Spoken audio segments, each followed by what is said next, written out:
Okay, let's unpack this. Imagine harnessing not just the sun, but also the rain for power. Today, we're diving deep into a really fascinating new algae technology. Hmm. We're looking at these rain-powered solar panels, how this hybrid system could really reshape energy production, especially somewhere like Des Moines, Iowa, with its famously variable climate. Right. So our mission for this deep dive is to explore a white paper on this innovative approach.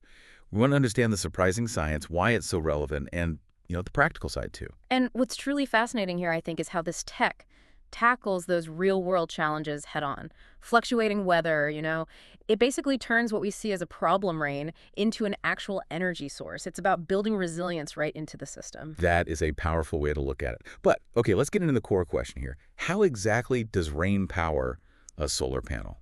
Well, this sounds counterintuitive. It's actually some pretty ingenious science. It's a clever hybrid setup. So alongside the standard photovoltaic cells, the PV cells for sunlight, it uses these components called tenning. Thanks. Yeah, tengings, short for triboelectric nanogenerators. Bit of a mouthful, I know. Sure. But the simple idea is that raindrops, they naturally carry a positive charge. So when they hit a surface coated with like an electron-rich layer, they generate a little bit of electricity, static electricity, essentially. Ah, So sunny, PV cells do the work. Rainy, the tangs kick in.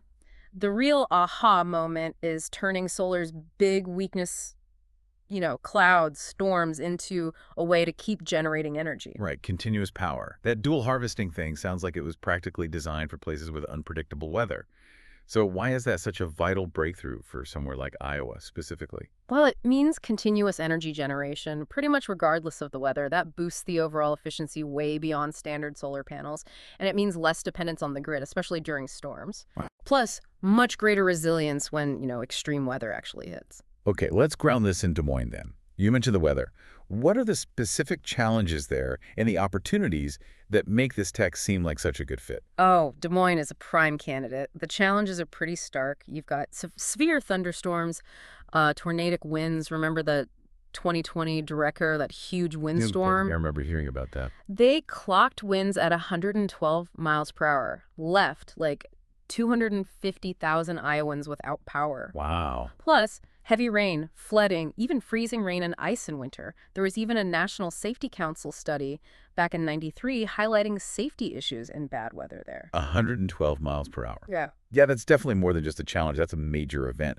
So this technology isn't just about being efficient. It's about basic stability for people. So in places like Des Moines, we're not just waiting for sunshine. We might actually start cheering for a downpour.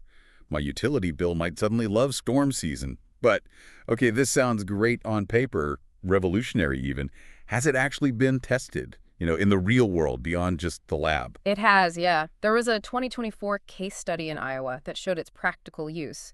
Researchers put out a solar-powered environmental monitoring system in Iowa's aquatic environments, actually. Okay. They used a prototype to keep tabs on water quality pH, turbidity, dissolved oxygen, and also weather data for fish ponds.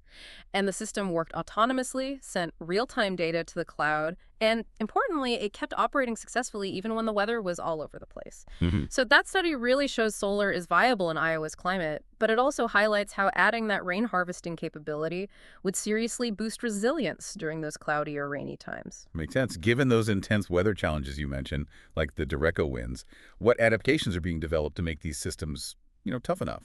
Right. Good question. Several key things are happening there. We're seeing reinforced mounting systems designed to withstand hurricane force winds.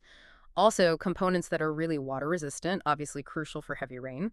Yeah. Plus, smart grid integration so you can store any excess energy generated. And even adaptive positioning systems think panels that can adjust their angle based on weather forecasts. It's really about building in both strength and intelligence right from the start. So pulling this all together, Mhm. what does this really mean for you, the listener, and the future of energy? Well, if you connect this to the bigger picture, this hybrid rain-solar approach looks incredibly promising, especially for regions that get hit by extreme weather. It offers really unmatched resilience while maximizing energy production across all sorts of conditions. It's about making our energy infrastructure genuinely weatherproof. So here's a thought to leave you with. As global climate patterns keep intensifying, How might these really ingenious dual-purpose energy systems become more and more vital, not just for places like Des Moines, but maybe for homes and businesses everywhere?